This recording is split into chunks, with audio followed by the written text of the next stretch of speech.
Love Richo. Love his insights. How are you, sir? How are you going? All the better for hearing from you. Now, look, I've got a real concern about Richo because rumour tells me that he wants to talk to me tonight about Princess Beatrice and the royal wedding. The monarchist, Richo the monarchist. Oh, look, I was just fascinated by the wedding, weren't you? I mean, what a wonderful thing. What a wonderful, wonderful thing to see whatever her name was, marrying whatever his name was. Just phenomenal. I got a tear in my eye, really. Just so marvellous. You're just jealous. I mean, fair dinkum, what do people see in all this? I just cannot get it. I tell you what, if they gave you a knighthood, you'd take it. Now, look, I want to ask you something serious, really, because you've run election campaigns and you've been in the thick of it. And for almost every election in the last 100 years, the economy's been front and centre. Now, we've just been through all this talk about the Whitlam dismissal, but at the centre of that was the economy. How do you fight an election, Richo, as a coalition, when you've worn the mantle of better economic manager and the gross debt's heading towards $1 trillion?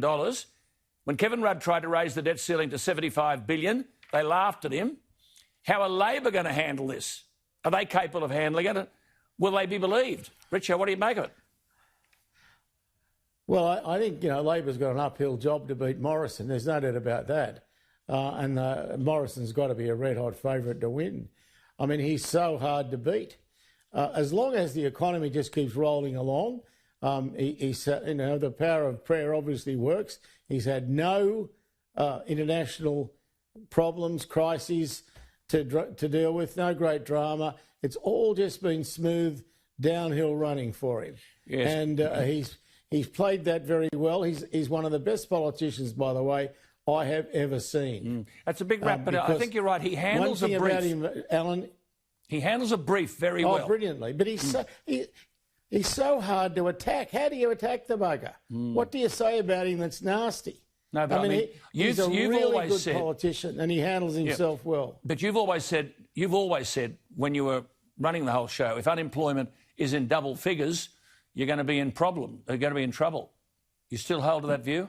Yeah. I mean, if unemployment hits double figures, I don't care who's in government, they're going to be in trouble, yes. OK, listen. No doubt about it. Listen, number one ticket holder at St George, how's Paul McGregor going?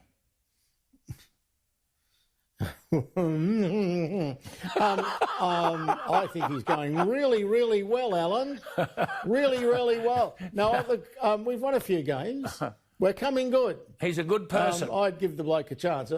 He is a good person. He's a very nice bloke, very, very decent fella, but he's winning a few games now. Give him a go. He'll get there. Have faith. I've got faith. I'm asking you whether you have. Now, listen. I've got oodles. Now, listen. I'll be out to the workers' cottage. I'll expect a 3-course meal, but I haven't been invited. So there we are. I don't barge in. I'm waiting for the invite. I'm very careful about who I have in this house. I've got standards. That's good.